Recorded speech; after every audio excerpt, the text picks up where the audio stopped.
At 12:08 hours, the sky above Anbar Province looked exactly the way Brendan Dempsey had told them it would look. It had been telling him something else for the past 72 hours, and nobody had wanted to listen to that part. The thermometer nailed to the post outside the meteorological tent read 47 degrees Celsius. The chamal was building from the northwest at 11 knots and had been trending upward all morning. The dust haze had thickened since 0900 until the far ridgeline, barely 4 kilometers out, had gone the color of old brass and then disappeared altogether. Dempsey had noted all of this in his log at hourly intervals. He had flagged it in his morning brief. He had used the word anomalous twice in his written summary, once in relation to the pressure gradient and once in relation to the timing of the wind shift. And a captain named Solano had looked at the chart over his shoulder, the way men look at something they can technically see but have no intention of actually processing, nodded once, and walked out. That had been at 0700. Now it was 12:08, and the base was wrong in a way that Dempsey's body recognized before his mind could name it. He had stood outside the Met tent for 3 minutes before he understood what his body was reacting to. It was the birds. There were always sparrows working the trash burn pit on the eastern side of the wire. Small brown things that turned up every day around mid-morning and stayed until the heat drove them off. They were gone. The burn pit was empty and quiet. Something had pushed them out before the heat did. He went back inside and pulled his charts. The chamal timing was wrong. Not dramatically wrong, not in a way you would catch from a satellite image alone, but wrong in the specific way that a pressure gradient looks wrong when there is a large mass of low-altitude particulate moving ahead of it that is not natural in origin. Dempsey had seen that pattern before, not in Iraq, not doing this job, in a different country, a different year, in a role that no one at FOB Meridian knew he had ever held. He closed the log, picked up his PRC 152, and called the TOC. The duty NCO who answered sounded bored. Dempsey gave him a concise report and asked for the QRF status. The duty NCO told him to stand by. Dempsey heard voices in the background, unhurried, the sound of people who believed noon was noon, and not anything else. He put the radio down and looked at the folded letter sitting at the far left corner of his field desk. It had been there since the second week of deployment, folded into thirds the way an old habit folds a thing, never opened and never thrown away. He looked at it for 2 seconds, and then looked back at the charts. The first RPG hit the motor pool at 12:11. He was already moving when it hit. Nobody there would have guessed why. That was the part that would take some explaining, but the explaining could wait. Everything that needed to be understood right now was unfolding at 30 meters per second and required his full attention. And Brendan Dempsey had been trained for exactly this kind of moment in circumstances that the people currently scrambling across FOB Meridian's gravel interior could not have imagined watching him update a weather chart at 0600. 14 months earlier, Brendan Dempsey had been living out of a storage unit and a pickup truck in Lawton, Oklahoma. Not the Lawton that people imagine when they imagine a soldier's hometown, not Fort Sill adjacent and full of young soldiers in their off hours. The actual city of Lawton, a medium-sized flat sprawl of strip malls and dollar stores, and one-story houses with dead grass front yards. the kind of place where a man in his late 30s could disappear entirely if he kept to himself and paid cash for things. He had done both. The storage unit held 4 boxes of books, 2 duffel bags, a folding cot, a camp stove, and a small safe bolted to the concrete floor. The truck was a 2001 Ford F-250 with 214,000 miles on it and a cracked front bumper from a deer strike in the Texas Panhandle 3 years back. He had the phone number of exactly one person memorized. He had not called it in 4 months. He was not technically at loose ends. He was between things. He had been between things before. The difference was that he was 40 years old, and the between was starting to feel less like a pause and more like a conclusion. And that was not a thought he had ever expected to have about himself. He had grown up in Kingfisher, Oklahoma, which is a town of roughly 4,700 people in the middle of the state's wheat belt, flat and windswept and specific in the way that only a place you spend your first 17 years can be specific. His father had run a grain elevator. His mother had worked the front desk at the county assessor's office for 22 years. His older sister Marlene still lived there, in the house they had grown up in, with her husband and 2 kids. He had sent Marlene a postcard from Germany the year before, and had not written anything after the last address. He had thought about writing more. He had folded the card, unfolded it, and decided that some things were harder to explain in the space a postcard gave you. He had enlisted at 18 with the plan of doing 4 years and using the GI Bill for college. That was not what happened. What happened was that a warrant officer named Chestnut had noticed him scoring unusually well on the structured analytical reasoning portions of his aptitude battery and had handed him a different form to fill out. He had filled it out. That was the first of several forms that redirected the trajectory of what Brendan Dempsey would spend the next 2 decades doing. He had gone through basic at Fort Jackson and AIT, at Fort Huachuca in the Army Intelligence Center, where he completed the 35F course, and then, on the recommendation of 2 instructors whose names he was not going to write down anywhere, a follow-on training pipeline that was not listed in any standard Army personnel document. He had trained in imagery analysis, pattern of life mapping, signals interpretation, and the specific kind of human terrain work that requires you to sit in uncomfortable places for extended periods and notice things without being noticed yourself. He had a gift for this. His instructors used the word gift without irony, which was unusual. What he had, specifically, was the ability to find the wrong thing in a pattern so natural that most trained analysts would mark it as background noise. His first deployment was 2003, Iraq, Anbar Province, attached to a unit whose designation he was not going to describe even now. He had spent 8 months identifying insurgent network nodes from pattern of life analysis. His work had directly contributed to 3 high-value target operations.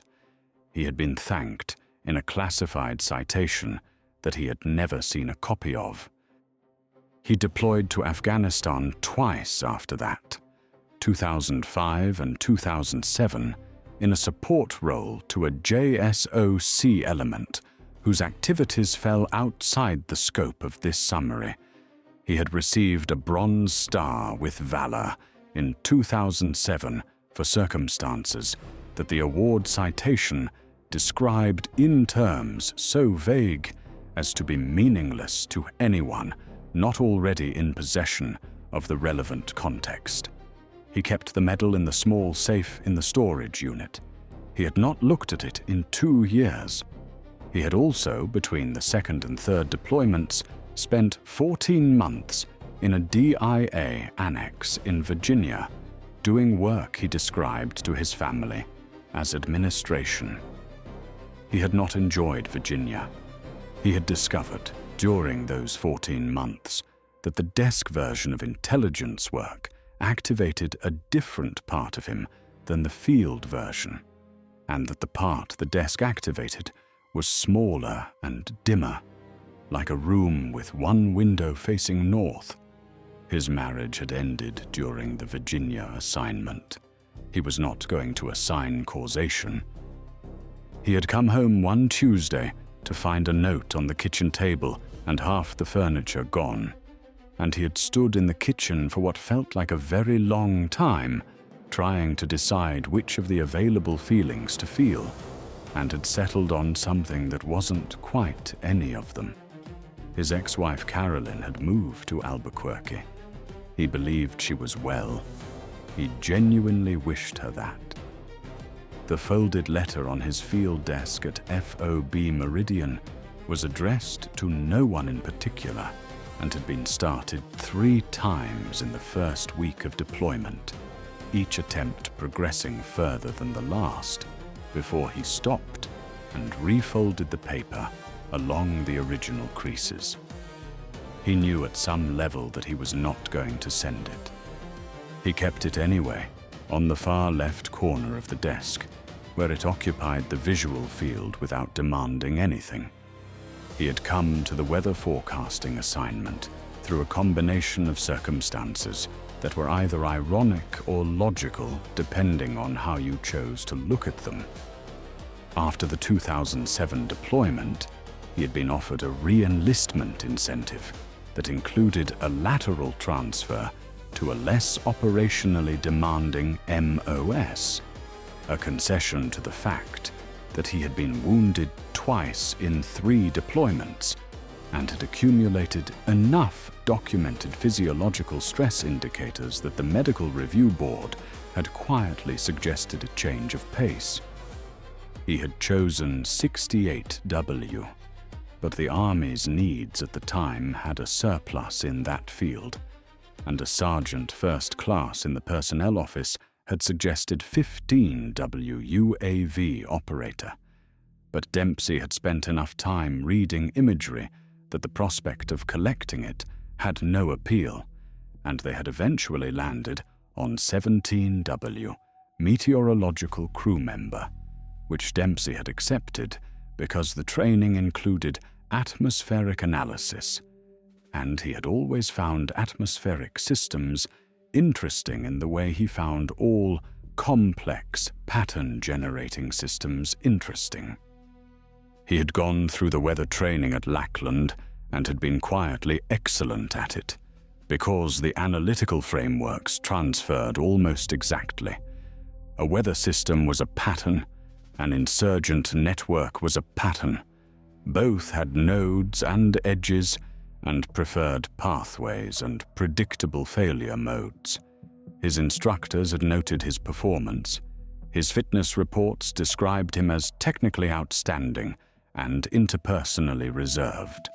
He had deployed to Anbar on this rotation as a staff sergeant, attached to the brigade's meteorological support section, assigned to FOB Meridian, a former police compound converted to coalition use in 2007, with HESCO barriers reinforcing the original concrete walls and T-walls added along the main avenue of approach. He was 40 years old. He had grey at his temples that he did not bother to look at in mirrors. He had a surgical scar along his left rib cage, 6 centimeters, from a fragment he had taken in a compound in Anbar Province in 2007. And when the temperature exceeded 40 degrees Celsius, the scar tissue tightened in a specific way that he had learned to treat as a barometric indicator in its own right. His hands were large for a man of his build, which was lean and medium height, and unremarkable in the way that some people are unremarkable as a result of specific practice rather than genetics. FOB Meridian occupied a 3-acre footprint at the edge of a town called Al-Karma, a place of perhaps 40,000 people arranged along both banks of a secondary canal system fed by the Euphrates. The FOB smelled like diesel and burned plastic, and the alkaline dust that the shamal brought in off the desert, a smell with a specific chemistry that embedded itself in clothes and hair and took several weeks after redeployment to fully leave the body. The Met tent was on the northern side of the compound near the communications array, a 20 by 16 shelter with 3 workstations, a wall of instruments, and a satellite uplink to the Army's meteorological support network. Dempsey worked the tent mostly alone. He had a junior analyst, a specialist named Vickers, who was 22 and had been a theatre major before enlisting, and who asked more genuine questions than anyone else on the FOB. He had a notional supervisor, a captain named Solano, who commanded the brigade's communications and support section, and who checked in on the Met tent twice a week with the barely concealed disinterest of a man managing an asset he could not quite explain the value of. The other figure who intersected with Dempsey's daily life was Sergeant First Class Huyn, who ran the TOC's operations desk on the day shift, and who had a quality that Dempsey had stopped calling intuition and started calling good situational awareness, which was a more useful frame for a man in Huyn's role. Huyn had asked Dempsey, 3 weeks into the deployment, why someone with his test scores was doing weather work, and Dempsey had told him the truth in broad enough terms to satisfy the question without providing the kind of detail that would complicate things. There was also a private first class named Okafor, who ran the burn pit detail and the trash collection cycle, and who had twice in the past month appeared at the Met tent at 0600 with 2 cups of coffee and no stated reason, which Dempsey had interpreted correctly as the kind of approach young soldiers make when they are looking for something that is not quite mentorship and not quite conversation, but is in the vicinity of both. Dempsey had let him stay. They had talked about the weather, which was Dempsey's job, and about Okafor's home in Akron, Ohio, and about the difference between the shamal and the kamsin, which Okafor had not known were different things. Dempsey found that he liked explaining the difference. He liked the moment when someone moved from not knowing to knowing, the small electrical event of a gap closing.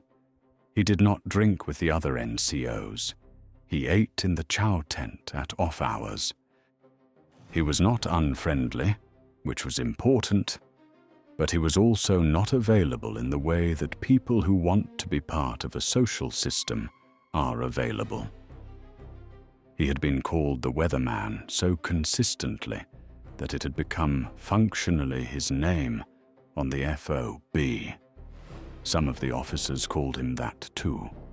Captain Solano had once introduced him to a visiting colonel as the weather sergeant, which was not exactly wrong, but was a kind of diminishment by precision that Dempsey had absorbed without visible response. He was used to not being the thing people thought he was. The first indication that something was wrong in the larger pattern came 9 days before the attack.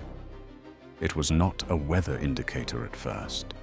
It was a behavioral one, and Dempsey noticed it the way he noticed most things, which was sideways, as a peripheral data point that didn't fit the expected distribution.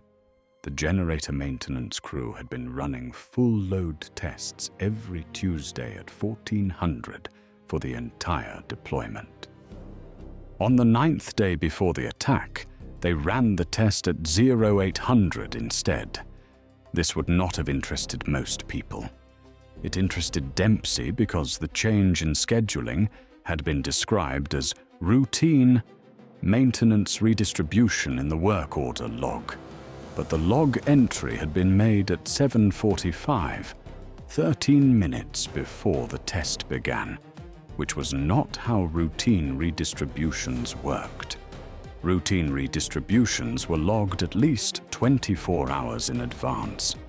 This one had been logged as if the decision had already been made before anyone thought to document it. He noted this without acting on it. One data point was not a pattern. The second indicator came 6 days out.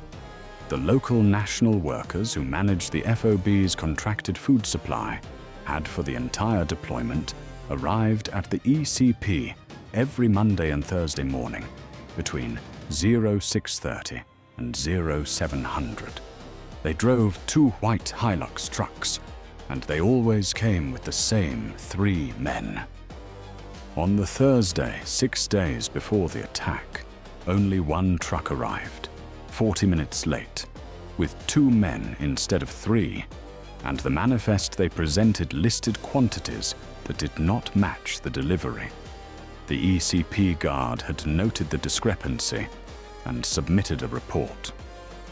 The report had gone into the TOC's daily log. Dempsey had no formal access to the TOC's daily log, but Sergeant First Class Huynh had mentioned the incident conversationally during a casual exchange near the motor pool, the way experienced NCOs sometimes vent information they're processing by talking about it to anyone available. Dempsey had filed the data point and said nothing.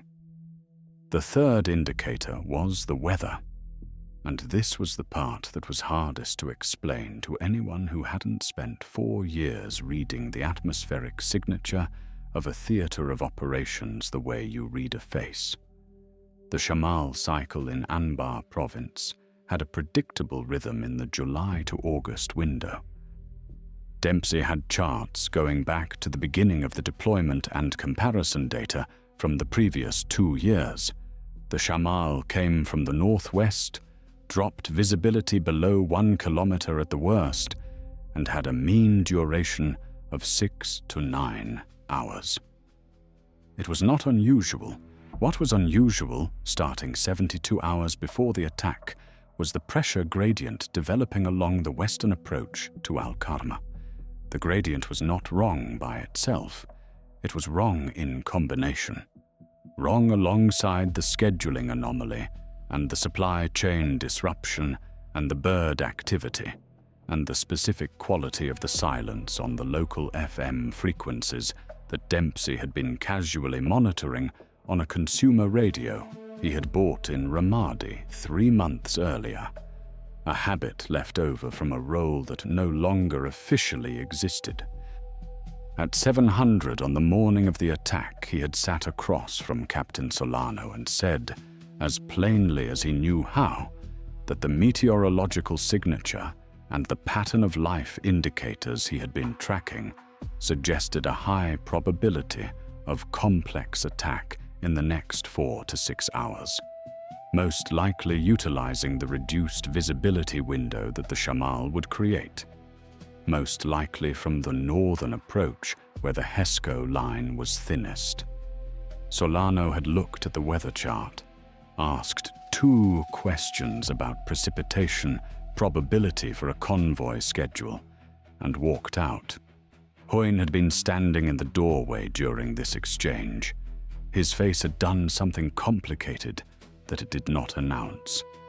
Dempsey had gone back to his desk, looked at the folded letter for a moment without touching it, and updated his 1,100 weather log with the same language he had been using for 3 days. Then he had gone outside and noticed that the sparrows were gone. The first RPG hit the motor pool at 12:11. It was followed, in a span of 4 seconds, by 2 more, these targeting the generator complex and the eastern wall section. The third round hit a HMMWV that was, fortunately, unoccupied, and the resulting fireball sent a column of black smoke into the dust-thickened air that marked the FOB's position to everything within 10 kilometers. This was not helpful. Dempsey was out of the Met tent before the echo of the third round had finished rolling across the compound. He was moving north toward the wall, not because someone had told him to, but because the northern approach was where he had told Solano the attack would come, and because his body had already calculated the necessary response before his conscious mind had finished framing the situation.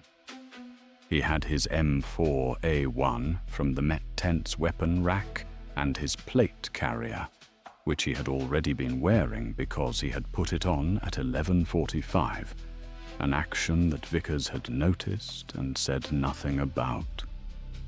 He also had his PRC-148 on his vest and a single-point sling setup that he had requested through supply 3 weeks into the deployment, and that Solano had approved without asking why a weather sergeant needed a specific sling configuration.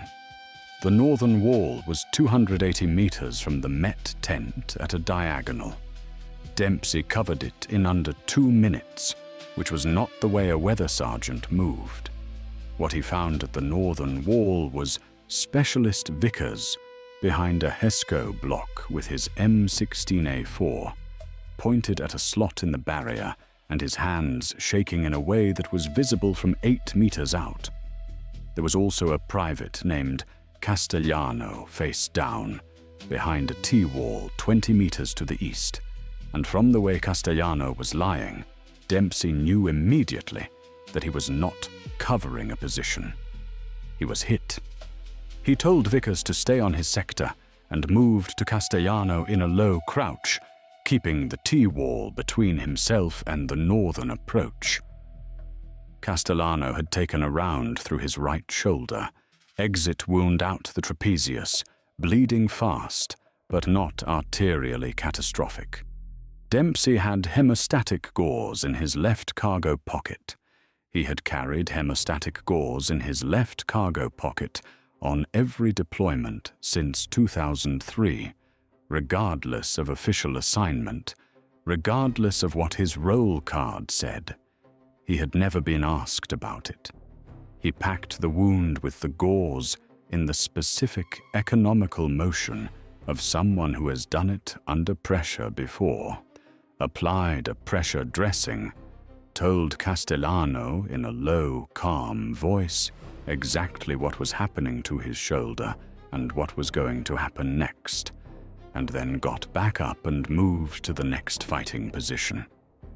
The attackers were working the northern approach with small arms and RPGs, using the dust haze as cover, the way Dempsey had told the captain they would. He counted muzzle flashes through the haze and arrived at 7 to 9 personnel, arrayed in a V formation that was consistent with a probing attack designed to find the wall's weak point rather than breach it immediately. They were testing. This was phase 1 of a complex attack. He got on the PRC-148 and reached the TOC directly, bypassing the normal call discipline because the TOC's net was already congested with traffic from the motor pool and the generator section. He gave Sergeant First Class Huyn a 6-second sitrep, then a grid for what he assessed as the main element, then a recommendation for the QRF staging point that would give them a covered approach to the northern wall's blind spot. He gave the recommendation in the clipped, specific language of someone who has written grid square assessments for JSOC planners and knows the difference between a suggestion and an actionable recommendation. There was a pause on the other end of the radio. Then Huyn's voice, flat and professional, said he copied all and was moving QRF. The attack lasted 22 minutes. In the intelligence framing, which was the only framing that made complete sense of it afterward, it had been designed to use the Shamal window, strike the weakest wall section, draw the QRF to the motor pool fire, and then push a vehicle through the northern ECP during the resulting repositioning. The vehicle was a flatbed truck carrying what the post-incident assessment would describe as approximately 600 pounds of homemade explosive in 2 separate charges. It had been staged 1.4 kilometers north of the FOB and had begun moving at 12:08, the same minute the Shamal hit peak density and dropped visibility to under 800 meters. It did not reach the wire. The reason it did not reach the wire was that Dempsey had, while maintaining communication with the TOC and coordinating the Northern Wall's defensive fires, identified the truck's approach at 12:21 through a combination of the PRC 148's traffic intercept function, which he was operating in a monitoring mode that was not standard procedure for a 17 MOW, but was entirely standard for the role he had previously held, and the sound pattern of a diesel engine under load at a specific RPM range that carried differently than the ambient vehicle noise on a day with an 11-knot northwestern wind. He had given Huyn the truck's bearing and estimated distance. Huyn had gotten an AAH-64 Apache from a flight already airborne 2 kilometers south, and the Apache had found the truck at 12:24 and made the decision that ended the attack. Castellano was medivaxed to the CSH at Camp Ramadi. He survived. The wound would give him a story he would tell for the rest of his life, and the story would be accurate in its facts, but incomplete in one significant respect, which was the identity of the person who had packed the gauze into his shoulder in a way that a brigade surgeon later described as textbook. The compound was quiet by 1300. The Shamal was still running. The smoke from the motor pool, HMMWV, had thinned to a grey thread.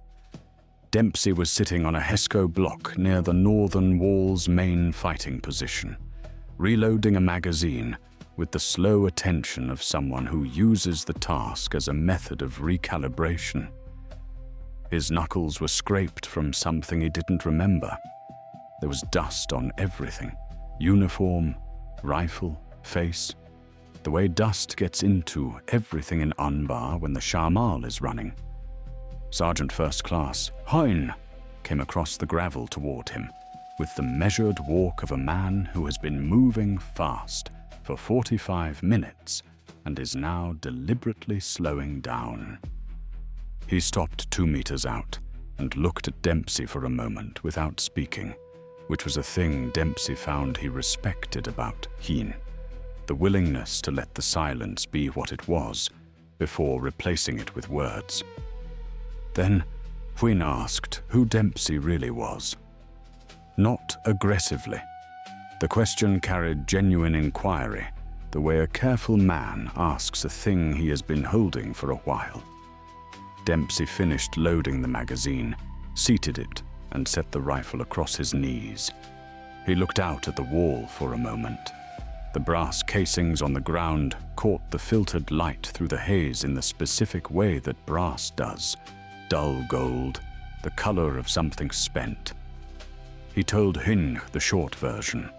Army, 18 years.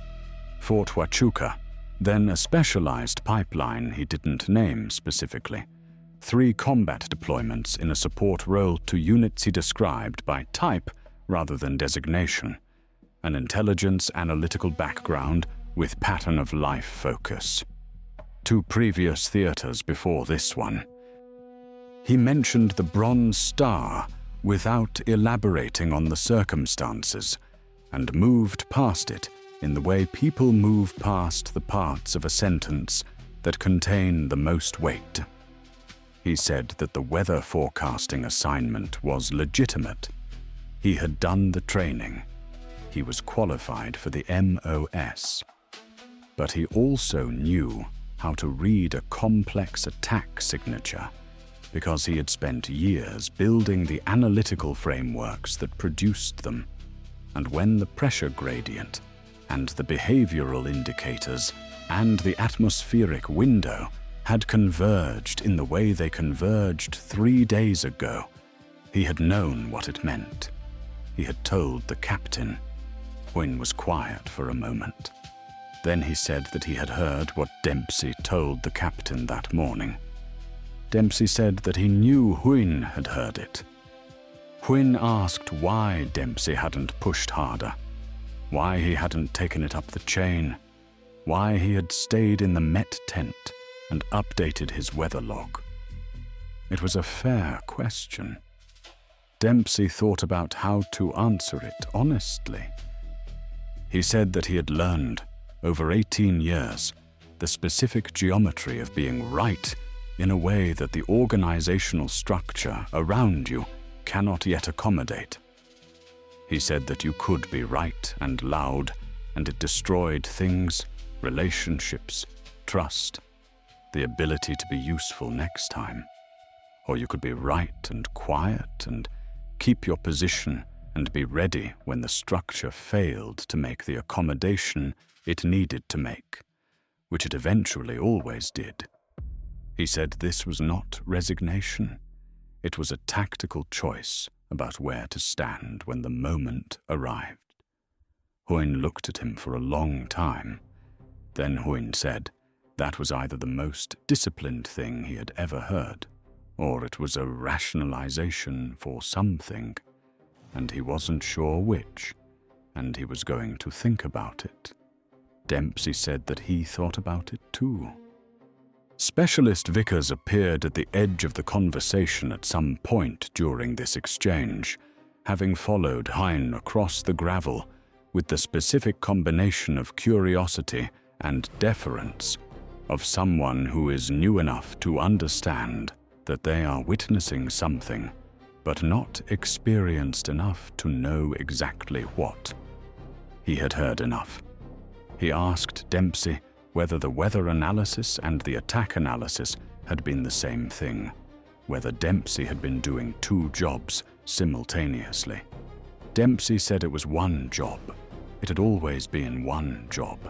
Pattern recognition was pattern recognition.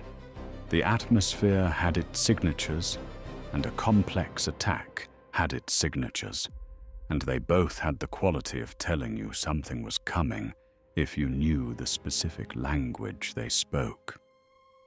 Vickers absorbed this. He was 22 and serious in the way that theater majors are sometimes serious, which is to say he treated the things people said as texts worth analyzing, rather than noise to acknowledge and move past. He said that he had noticed Dempsey putting on the plate carrier at 11:45. He asked whether Dempsey had known at 11:45. Dempsey said he had a high probability at 11:45. He had full confidence at 12:08 when the sparrows were gone. Vickers asked about the sparrows. Dempsey told him about the sparrows. Captain Solano came to the Met tent at 1600 that day. He came alone, which was notable. He stood in the entrance for a moment, in a way that Dempsey recognized as the physical posture of a man assembling a thought that is not comfortable to deliver. He did not offer an apology, which Dempsey did not expect. He said that the Brigade S2 was going to want a full brief on Dempsey's methodology, including the behavioral indicators and the atmospheric analysis. He said the word methodology with a specific emphasis that suggested he was using it to absorb what he was not yet ready to name directly. Dempsey said he would prepare the brief. Solano said he should have listened at 0700.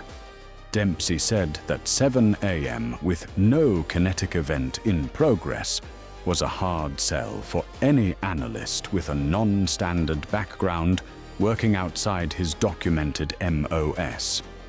He was not being generous with this observation. He was being accurate, and Solano seemed to recognize the difference. After Solano left, Dempsey sat at his field desk for a while.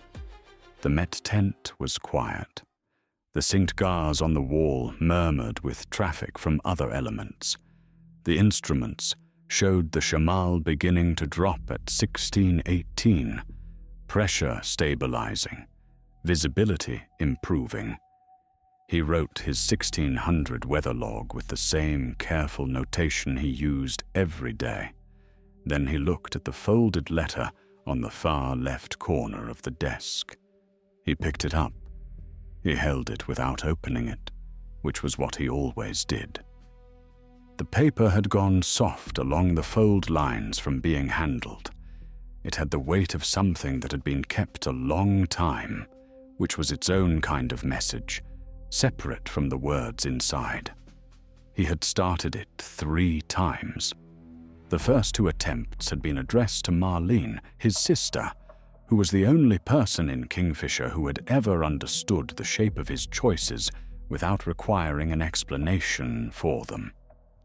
The 3rd attempt had been addressed to no one. It was the 3rd version that was folded in his pocket now, the one that started with the words he had been trying to organize for 3 years. Something about why a person chooses the form of quiet that looks like absence, but is actually a different kind of presence, the kind that stays out of the frame so that what needs to happen can happen. He put the letter back on the desk. He didn't open it. Outside, the air was beginning to clear. The brass color had drained from the sky as the dust settled, and the ridgeline 4 kilometers out was visible again, brown and definite against the cooling blue of the afternoon. A few sparrows were back at the burn pit, small brown things, working the edges the way they always did.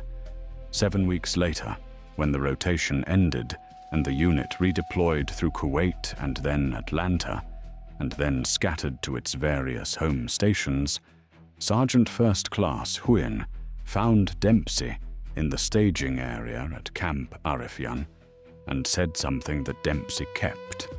He said that he had been in the army for 19 years, and he had known men who were good at their filed job, and men who were good at something else entirely, and a much smaller number who had both things and could move between them without making it a performance, and that Dempsey was the first person in the last category he had trusted completely.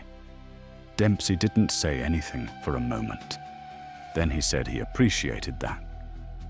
Huyen said he meant it straight. Dempsey said he knew.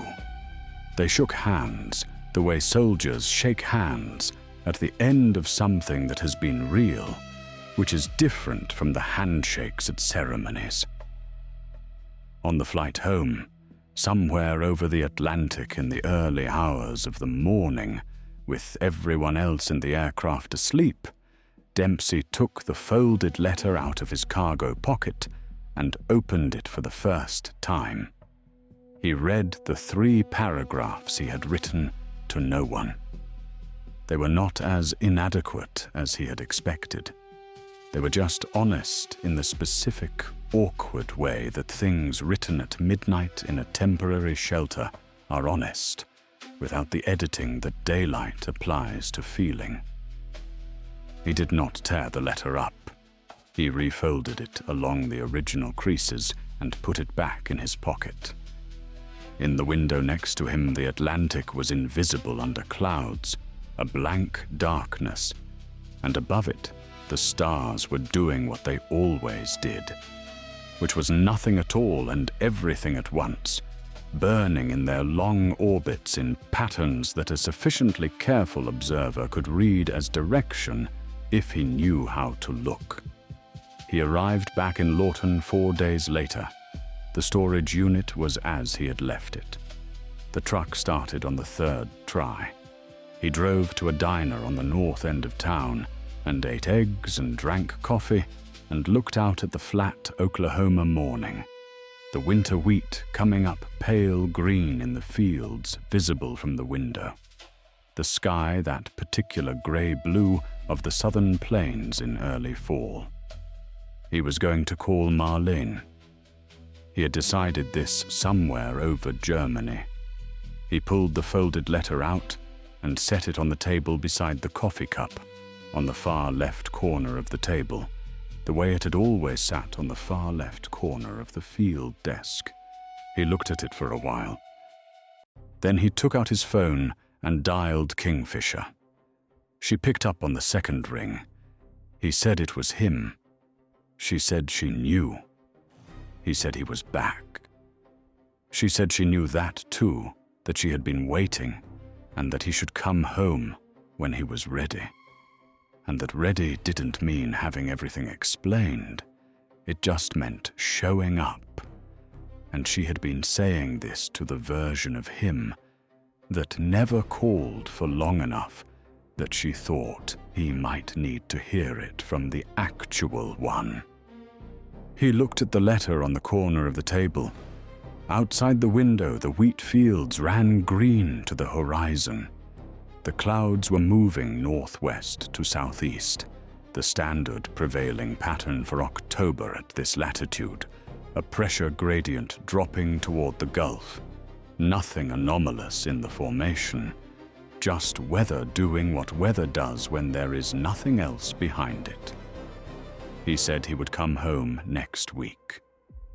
She said good. Here is what Brendan Dempsey's story teaches us, though teaching is perhaps too formal a word for what it actually does. It surfaces something that most people sense, but rarely examine directly. The difference between competence that announces itself and competence that waits. There is a version of this story where the frustration is the point, where the captain who didn't listen at 0700 becomes the villain, and the vindication of 1211 becomes the hero's prize. That version is satisfying in the way that vending machine candy is satisfying, which is to say, it fills the moment without leaving anything behind. But that is not what the story actually contains. What it contains is a specific and unusual kind of discipline. Dempsey had the analysis at 0700 that proved correct at 1211. He was not wrong. But the decision he made after Solano walked out of the tent, the decision to update the log and sit with the knowledge and stay ready rather than escalate until the escalation became the story, that decision was not defeat. It was a reading of the situation's geometry that most trained analysts would not make. He understood that his credibility in the moment of crisis would depend on having preserved it during the hours before the crisis, and that credibility is a resource that operates on the same economy as trust, spent by the transaction and rebuilt only by time. The intelligence background matters here, not because it made him physically capable, though it did, but because it had taught him the specific patience of the observer. Intelligence work is fundamentally about seeing what is there before acting on it. The patience to build the picture, the discipline to hold the picture, the willingness to be the person in the room who already knows what everyone else is about to find out, and to let the finding out happen in its own time. The sparrows going quiet at 12:08. The folded letter he never sent. These things belong to the same register of meaning. Both are about a kind of attention that most people cannot sustain, because it requires you to be simultaneously fully present and fully unremarkable, and that is harder than it looks. He went home to Kingfisher. That, in the end, is what the story asks you to think about. If this story resonated with you, please consider hitting the like button. It genuinely helps this channel continue finding and telling these stories. For the comments, have you ever been in a situation, military or otherwise, where you knew something was coming and had to decide whether to say it loudly or wait for the moment to prove itself? What did you choose, and what did that choice cost you or give you? We read every comment, and those conversations are some of the best discussions we have in this community. If you want to see more stories like this one, subscribe and turn on notifications so you don't miss the next one. We release new stories every week. There is a version of every person that only emerges under specific pressure, at specific temperatures, in conditions that most days never produce. Brendan Dempsey's version waited a long time for those conditions. When they arrived, it was exactly what it had always been. The weather had told him. Nobody had listened. And that, in the end, had made no difference at all.